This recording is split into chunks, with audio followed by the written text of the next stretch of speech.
Jadi kakek ini umurnya 103 tahun. Datang ke dealer bawa karung beras. Oh, karungnya karung beras yang berisi uang. Saya pikir karung goni. Saya kira karung beras isi beras ditukar dengan mobil.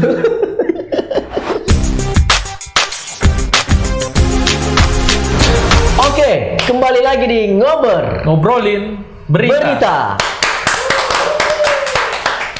Nah, ini seperti biasanya kita akan membacakan berita-berita yang ada di LinkedIn dan LinkedIn. Ya, tetap di LinkedIn. Kita akan membacakan berita-berita yang viral, unik serta lainnya. Iya. Mungkin langsung saja Ren, kita ke berita pertama. Berita pertama ini ada kakek ini beli tunai mobil Pajero dengan uang sekarung, uangnya sekarung. Satu karung uangnya. Saya pikir selemari. Iya, kalau selemari boleh juga. Tapi mungkin pecahan 1000. Berarti ini pecahan berapa Ren? Kalau dia bawa uangnya sekarung ini? Kalau di dalam video itu uangnya pecahannya 100.000 Angel. 100.000 pecahan. Berarti 100.000. Tidak mea kalau anak kecil bilang. Mea. Saya pikir uangnya uang koin-koin kan ada juga yang biasa. Ada kan kemarin kan viral bahwa uang koin. Tapi ini uang pecahan 100.000. Uang pecahan 100.000 semua. Terus ini kakek beli mobil Pajero. Wih. Jadi kakek ini umurnya 103 tahun. Oke. Datang ke dealer bawa karung beras. Oh, karungnya karung beras yang berisi uang. Saya pikir karung goni. Saya kira karung beras isi beras ditukar dengan mobil. Tidak mungkin lah. Tidak mungkin dealer mau ya. Tidak mungkin. Oke, lanjut. Oke, jadi mobil yang dia beli itu ya mobil Pajero Sport. Oke. Ternyata kakek itu sultan di desanya, Mam. Oh, pantasan. Sultan di desa Ranupani Lumajang. Oke. Nah, terus habis dia beli, dia langsung kendarai sendiri mobilnya. Kan dia beli cash. Oh, ternyata ini Opa bisa bawa mobil juga. Bisa bawa mobil. Terus walaupun umurnya sudah 103 tahun. Itu tidak salah 103. Tidak? Oh, tidak salah. Berarti memang dia dapat bonus umur panjang. Iya, sama Allah Subhanahu wa taala. Iya. Oke, lanjut Ren. Nah, ini patut kita contoh. Betul sekali. Lagi-lagi beli cash. Karena kemarin penjual koran beli cash. Itu kan kita bahas juga. Siapa? Om Mansur. Beli cash dan si kakek ini beli cash. Juga. Oke. Jadi kalau menurut kau Imam, bagaimana kalau kau di posisinya ini kakek ini datang dengan pakaian yang sederhana? Iya. Kalau saya sih, saya menganggap kakek ini memang pantas untuk dicontohi. Ya. Karena mungkin di masa mudanya, karena dia kan seorang sultan. Mungkin dia pekerja keras.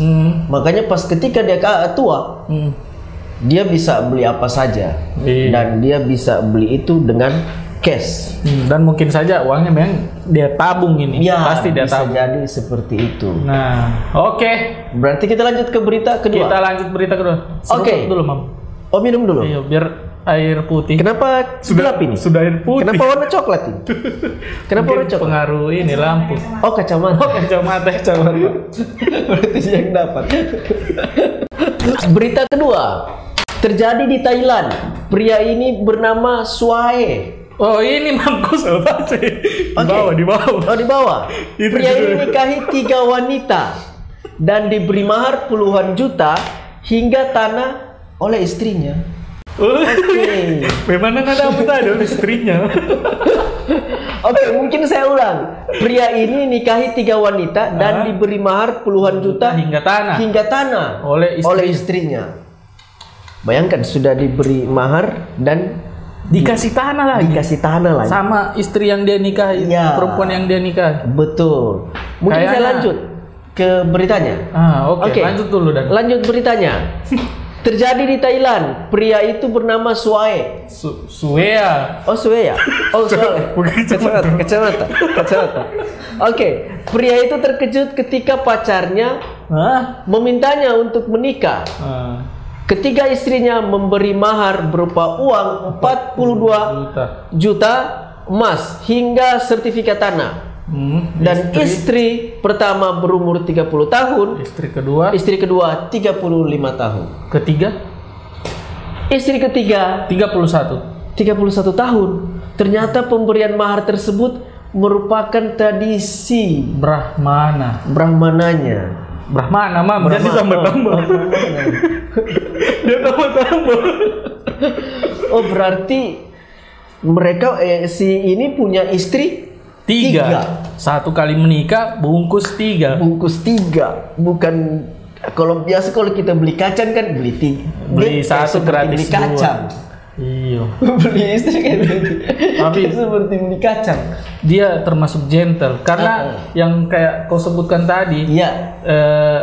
Pacarnya itu yang istrinya sekarang itu dia kan minta waktu dorong pacaran dia minta dinikahi. Iya. Langsung dia nikahi. Berarti laki-laki gentle ini. Laki-laki sekali. Laki-laki sekali. Ini itu laki-laki yang menonton ini harus ditiru. Kalau pacarnya sudah minta nikahi, langsung digaskan. Jangan pakai speak apa lagi. Aduh, saya ini harus begini. Saya memperlambat jodoh. Iya. Orang Thailand yang satu ini harusnya dicontoh. Daripada pacaran menikah tuh. Dan bapak yang gemes ya. Tapi istrinya kalau kalian di gambar begitulah istriku nonton. Jangan ditat saja. Oke, dia punya istri 3, Ren. Umurnya tadi itu masih bisa dibilang masih umurnya muda semua, Ren. Muda. 31 tahun, 35, 30 dan 30. Pokoknya begitulah. Masih kepala 3 lah. Masih kepala 3. Yang penting bukan itu kira-kira orang tinggal serumah kayaknya. Wah, itu kalau tinggal serumah itu itu kan satu kan kepala itu kan agak sulit. Apalagi istrinya 3. Salah sudah beli pikiran Pak. Kan 3 istrinya, tidak mungkin satu rumah, Ren. Tapi enak. Kalau dia kerja pulang makan siang, masing-masing istri pasti bawa masak. Pasti mau kumah. Maksudnya ada pasti ada. Kalau tidak seimbang suaminya, tidak balance. Waduh. Mantap memang. Iya. Tapi dia itu ribet. Kalau dia menikah ternyata cuma punya motor. Dia harus punya mobil karena tidak mungkin bonceng badan istrinya kalau malam bisa jadi istri pertamanya di depan itu. Ya boleh. Kayak mau antar anak di sekolah. Iya, ada kursinya lagi. Oke, lanjut ke berita ketiga. Ya, ini kayaknya dari Palu. Oke, dari Palu. Jadi padat karya keluhkan pengendara buang sampah sembarangan. Oke, stop dulu, Ren. Memang jangan seperti itu tidak dapat tidak boleh ditiru. Betul sekali. Patut untuk dicontoh itu. Jadi petugas padat karya sering dapati pengendara buang sampah sembarangan di jalan. Ya. Kadang petugas padat karya yang di Palu ini was-was membersihkan median jalan. Karena kendaraan yang melaju kan di jalan. Saya pikir tadi yang kau baca membersihkan aspal. Tidak mungkin aspal. Tidak mungkin dia bersihkan aspal. Iya, berarti bioskop dong. Iya. Belum selesai tadi. Lanjut. Ini kreatif terlalu cepat. Iya, terlalu. Lanjut. Mana ini? Jadi pengendara yang sering buang sampah itu pengendara mobil. Roda 4 dan seterusnya. Iya. Next. Bahkan saking lajunya pengendara mobil tidak menyadari. Jadi biasa kan kalau habis hujan kan ada petugas padat karya sapu-sapu jalan. Nah, ini pengendara-pengendara ini tidak sadar kalau ada petugas padat karya yang lagi bersihkan di pinggir jalan. Terus genangan air itu dilewati, diinjak, kena cipratan sudah ini petugas kebersihan. Ya, betul. Nah, kasihan juga sih. Terus sudah habis. Oh, sudah sampai di situ saja berarti. Sisanya baca di like in. Oke, sisanya tetap baca di like in. Yeah. Oh, berarti tadi seperti itu, Ren. Saya pikir tadi masih ada lanjutannya. Berarti tadi ketika mobil lewat, kena air, padat karya sementara mungkin membersihkan. Iya, menyapu. Oke, akhirnya kena cipratan air. Dan pengendara tidak sadar, mungkin dalam lagi putar lagu atau memang lagi buru-buru. Ya, bisa jadi. Dan itu juga beritanya memang mantap sih. Janganlah membiasakan buang sampah sembarangan. Betul sekali. Apalagi di Palu itu kayak kemarin hujan ya, semalam. Semalam itu hujan. Iya. Kalau saya sendiri lihat di dekat rumah saya itu, jalan mau pulang ke rumah, tiap hujan itu pasti sampah meluap dari mana? Pesawat. Dari pesawat. Oh, bukan. Saya pikir dari pesawat. Dari mana? Maksudnya sampah meluap dari airnya dari ini got. Akhirnya meluap ke jalan. Selesai hujan ya sampah semua yang di jalan. Oh, betul. Itu kan kalau kita seperti itu, Ren. Mungkin selain pengendara juga toh. Ya. Yang harus diperhatikan juga selain pengendara ya kayak kita juga, kita sendiri toh. Betul.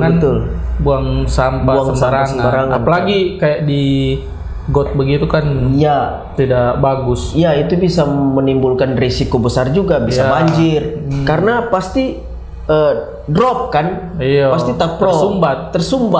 Bahasa ininya tersumbat. Bahasa Thailandnya taprop. Bahasa Thailandnya taprop. Jadi bisa mengakibatkan banjir. Dan itu tidak patut untuk dicontoh. Jangan buang sampah sembarangan. Jadi kalau kayak saran itu mending yang punya kendaraan roda 4 dan sejenisnya. Mending sediakan tong sampah kecil dalam mobil tuh.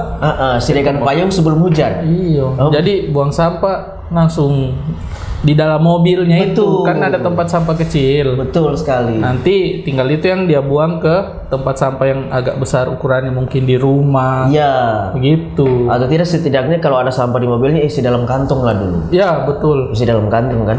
Kalau sudah baca. Saya biasa kalau merokok isi dalam kantong. Isi dalam kantong pun tunggu. Karena biasanya Ren.